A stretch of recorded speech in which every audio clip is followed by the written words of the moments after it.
even the athletic director, the fact that a sitting athletic director came up in front of a microphone and said, "I'm Team Trough." It's like, what? That's a strange thing to say there, Troy. That's a strange thing to say. Think about it. People care. He's got to face the music a little bit. I mean, and to his credit, he did say, he goes, "I'm probably going to get a lot of crap for this, but I'm Team Trough."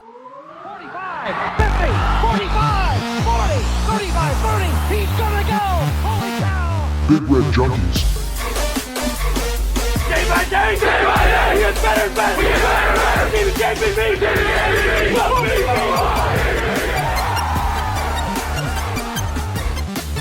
Oh, man, woman, and child, he just turned this stadium inside out.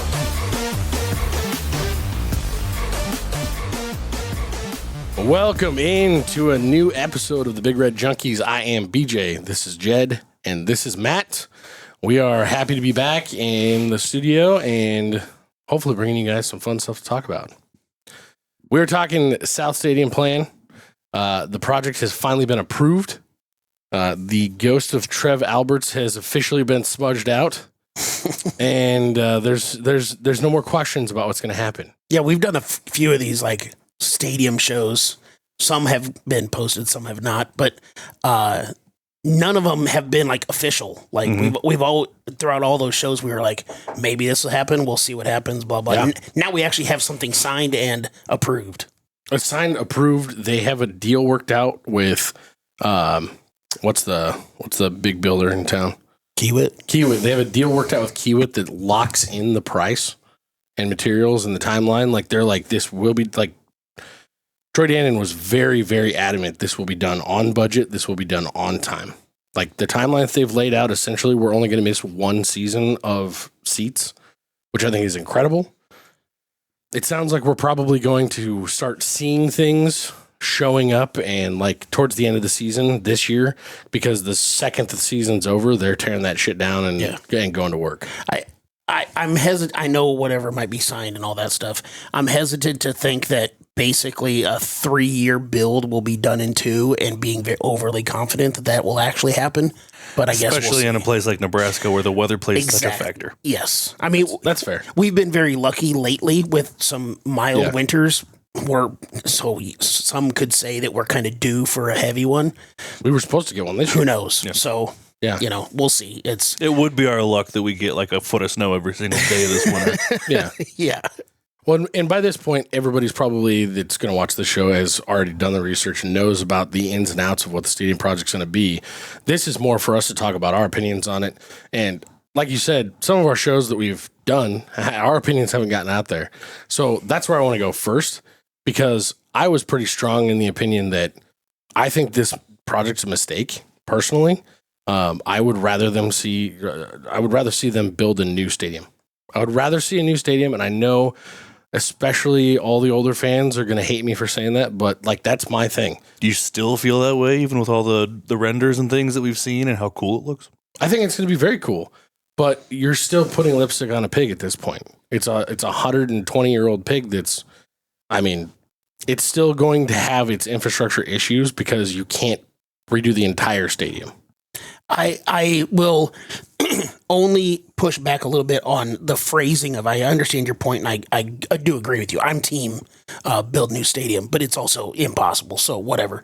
Impossible? I mean, it sort of is, but... Well, it is now. We got a contract. Yeah, this is done. I wouldn't say that this project is a mistake. I wouldn't use that word as a mistake. It's what it is for the situation that we have. Dannen came out and said basically they did talk about, because they always want to just throw everything out on the table, the possibility of a new stadium, and it was going to be like $1.7 to $2 billion. Yeah. So, which is like, that's on par for a mediumly cheap stadium. Yeah, I'm not saying that that's outrageous or anything else. I mean, like that. SoFi was like 4.8 6 or 7 years ago. But again, also with those NFL stadiums, some of that total number isn't just the stadium; it's also the infrastructure around the stadium and things like that. That's my big thing, though. They can't do the infrastructure around this stadium. Yeah, and you could have parking that doesn't take 2 miles of walking to get to the stadium. previous have to all our new kinds of edition, awesome things. previous to our new edition that we just officially opened like a year or two ago, I would have said yes, we need to build it. Now that we have that thing, it's like That's also how tough. can you It's how also can you tough. logistically say that, well, we just built this new practice facility and everything else that's right next to the stadium, and then, oh, by the way, we're going to move our stadium 10 miles that way. Yeah. Like it's very hard. That's why I'm saying I get that. That's why I'm saying now I would have loved to have had a new stadium. Now it's just not logistic. Also, think about some of the fantastic businesses that are right there that everybody gets to walk past and patronize during, Saturdays. They would have when built there's a new game. ones around the new stadium. Yeah, but all those people could have are moved there. very easily. It just, I I'm get it, sure yeah. that played a factor, not a big factor, but a factor as well in the It fact that they're absolutely staying did. where they are. Yes. It absolutely did. Everybody loves going to the Haymarket. Everybody loves doing, everybody has their spot that they go to when they go downtown for games. It's Yeah. And that kind of goes to what BJ was saying. The old heads are going to hate, the fact of even remotely talking about building a new stadium. I'm one of those old heads not hating that because I'm like, you know what? I love the memories and I love the tradition and all those things. Sorry, but it's over 100 years old. Like you said, putting lipstick on a pig, you got to rip the Band-Aid off at some point. Yeah. Grandpa's not still sitting in those not seats. for a long time now. It's and it's not the same views either. That's plain and simple. Although, to transition, I am very excited about what they decided Yes. to do. I think that if you were going to the plan that Trev Alberts had, I think leaned too far into the money side of things when it comes to the wealth. Like he was going after more skyboxes than we need. He was going after more of that higher end, a more expensive game experience for the fan. That when people talk about like the reseeding that's about to happen, they talk about pricing out families and things like that. And it will. I think some of it will. Yeah. I think it will relocate some of the families that have been paying pennies for premium primo seats. And I'm sorry if this sounds callous, but it doesn't matter what your parents or your grandparents or your grandparents' parents were paying 100 years ago for seats. I'm sorry. I mean, like, it's very cool that it's passed down, but if you can't afford to keep those seats, like it is a business. We need to generate revenue, and having seats basically given away that should be going for $400 to $800 a game. That can't be happening. You can't see that. But he also said there are some sections where we're actually going to see the price go down per seat for season tickets, and it's going to be affordable for families to still get season tickets. They're just not going to have as good seats. Yeah. And it will be a better overall experience for the average fan. That's the point. Everything that they're adding in, it isn't for the top people who can pay the most for seats. It's for your average viewer sitting in whatever section, because now everybody gets to have a great view of a board and a lot more people in comfortable seats instead of Yeah. The people that sit in the North Stadium, which is where we frequently sit with Danny's family, we don't have to go like this or like this and look away completely from the game itself in order to see anything. Yeah. Now we're going to be able to look across the field like everybody else does, right? And so I think that's going to be very, very cool. I think that it's probably a natural next step to believe that once they get all the South Stadium stuff done and all those chairbacks are in, the next smaller project's going to be we're going to get chairbacks through the whole stadium.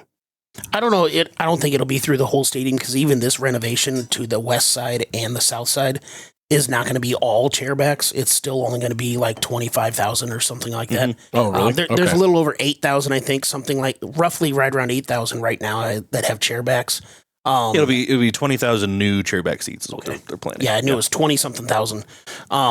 So it'll be just under 30,000 of a supposedly 80,000 seat stadium that's going to have chairbacks.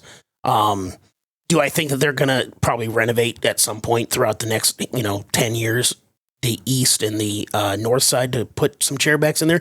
Yeah, I don't think they'll do the whole thing though. Yeah. Just You got to clean up some of that infrastructure that's up underneath of the first overhang where you're walking up. Like you're like, hey, are these concrete stairs going to hold all this weight? well, and that's part of the 600 million. It's like 200 million is just infrastructure. Yeah, Which was that's been needed for a decade. Yes. That's- long time. Yeah.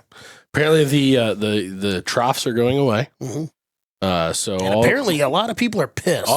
Pissed for sure. Yeah, Literally and figuratively. the peeping toms out there, I'm sure, are very upset. God, less dick grabbing at Husker games. We're all upset about that. Man, Even the athletic director, the fact that a sitting athletic director came up in front of a microphone and said, "I'm Team Trough." It's like, what? That's a strange thing to say there, Troy. Strange thing to say. Think about it. People care. He's got to face the music a little bit. I mean, and to his credit, he did say, he goes, "I'm probably going to get a lot of crap for this, but I'm Team Trough." It's like, yes, you are going to get a lot of crap for that. Again, that's a weird nostalgia thing.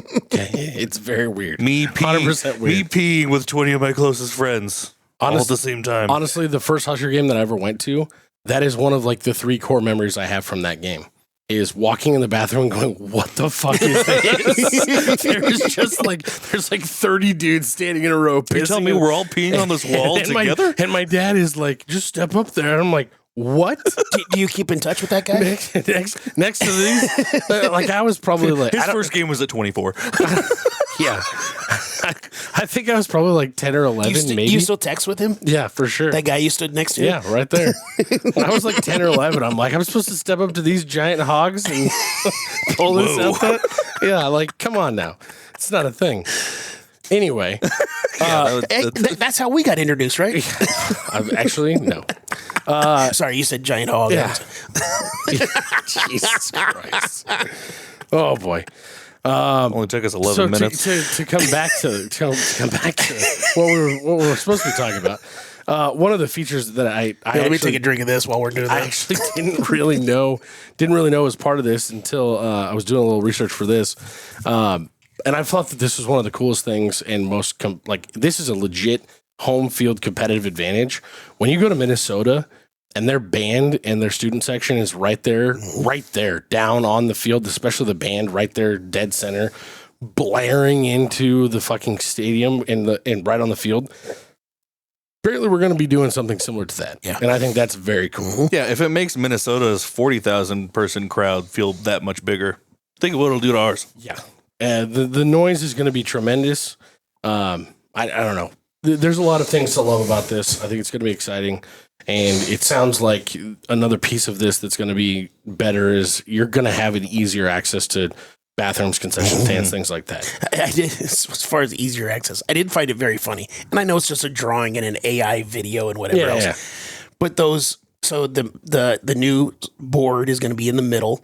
And then they've got the 2 like 3rd or 4th level, whatever you would want to call it, above the stands.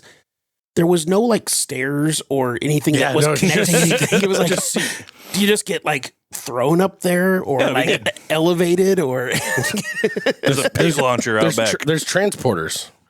Beam me up, Scotty. It was just right kind to of the top back row. Just visually looking at it, I was like, that's not right. Something's missing here. I'm sure they'll build them. Like they're not done. Now you guys actually have to climb over the seat backs. That's the new thing. You wanted seat backs. Don't bitch about how you get to your seats. Yeah. Do you guys make anything about the 5,000 seats we're going to be losing? No. I think that's a good thing. I'm perfectly okay with it. I know a lot of people are very much concerned about going below 80,000, and it's like, I'm not worried about it. I mean, we've been up to Minnesota a handful of times. They have a good environment there. They're like 52,000. Oregon is one of the toughest places to play in the entire country. They're 54,000. Yeah. It's not about the number of seats. It's about who is sitting there and how active you are. Mm-hmm. Like the reality of modern day college football and just modern day sports in general is the experience that you can get watching it on TV at home. Yes. Especially for people that are like, I'm not even going to say passive fans, but fans that aren't like, I have to be at the game in order to enjoy Which goes to the comfort thing as far as the chairbacks. 100%. And I'm sorry, but the seating capacity as it sit, like when's the last time if you're going to bitch about this, when's the last time you went and sat in South Stadium? Up at the top. It's been a couple of years. Up at the top. No. I'm talking just in general. When's the last time, if you're going to bitch about it, when's the last time you went and sat in South Stadium in a cheap seat and you're not the size of a pencil? Oh, yeah. Because my big ass need 2 seats in order to sit there. And I feel bad for whoever's on the end of the row. Yeah. Or you didn't start immediately looking, who's not here? What other seats can I go sit in? Yeah. It's just going to make it more enjoyable for everybody who's actually there. Mm-hmm. Yes, 100%. Yeah, in an environment where it is better and better to just stay home, sit on your nice couch with your nice surround sound and your 100-inch TV, beautiful and TV, and all those old things. Right now. But that's the reality of it, right? That's the reality of it, and so that's also why you see. No, I would rather be at the game. I'm just saying that there are countless people that are like, they feel more comfortable and that it's in a better atmosphere. The bathroom's right around the corner. Yes. The refrigerator with the beer and the Jaeger and all that stuff. $10 a beer. Right there. Yeah. I mean, it's right there. And I don't have to wait in line for the bathroom. All those things. More people want to just stay home. Yeah. If you can make it a better atmosphere and make it a better, just more amenities, that's going to benefit getting people into the game. Mm-hmm. It's that, but also that, to me, that's like why shrinking the stadium a little bit's okay. And it's really just a little bit. You look at any of the biggest stadiums that are out there, they don't have sellout streaks. And if that's a meaningful thing to a lot of people. And so if we want to keep this sellout streak that we supposedly have, cool. Let's make sure we're filling up the stadium. Yep. And if you take it down by 5,000, that takes away about the 5,000 to 10,000 that don't actually show up for those tickets that are getting sold for those games. Also, as far as season tickets, we no longer have a waiting list. So it's for the first time in like 50 years. Yeah. So it's not like it's really that much of a tough ticket to get. It's also a thing with the waiting list where like the reseeding is going to cause some of that. Like there's that the unsureness about what's out there. Also, a lot of people don't have a lot of faith in the upcoming season. So that's not going to help things. No. It's not going to help things at all. Were there any other major points that you guys saw in this that you either liked or didn't like? No, honestly, I mean, I know that we kind of said things that we don't like, but I liked the entire... I know that we're staying right there, so let's just go with that. Yeah, I like the setup. I loved it, all of it. Like, I love the fact that we're actually doing it instead of just talking about it. I had no problem with the entire plan. I also something I really love is the price tag. Yeah, it's $200 under what Trev wanted 3 years ago, and that like this project 3 years ago would have probably been under $2. I don't know. Maybe not that much. There's been a giant increase in costs on this stuff. Not that much, but yeah, no, what you're saying is not wrong. It's not like things have gotten cheaper in the last 3 years. I really like the whole 360-degree concourse at every level thing. I think that's going to be really cool. That's one of the best parts about the stadium experience going to Minnesota. You get to walk around and see different things, and that's also a big thing for me. Like when you talk about a new stadium, I know I've talked about it on the show before. Going up to the Minnesota Vikings stadium, you can literally walk around the entire stadium. You can go experience things. They've got fan stores throughout. They've got multiple different types of concessions that you can go to. And you can go like, oh, my friends are here and they're over in section blah, blah, blah, whatever. You don't have to like, if there's certain parts you literally can't get to in the stadium right now. But B, if you're going to try and get to pretty much anything other than your immediately surrounding sections, it's very difficult. Mm-hmm. And so that's going to be an exciting, fun part for everybody. And you can go get different, everybody's wanting their pictures and their selfies with different parts of the stadium in the background, things like that. Like that stuff's cool. Yeah, like I said before, I'm very nostalgic on how everything used to be, but I also understand how things need to move forward. So, do it.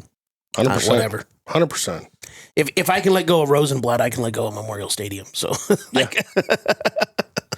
yeah. That's all I got on this one, guys. We appreciate you guys. Do us a favor, drop your comments down there. Let us know what you think about this new project. Are you for it? Are you against it? Are you thinking that it was a mistake and we should have gone with a new stadium? Who knows? No comments are wrong. We love them all. We appreciate you guys.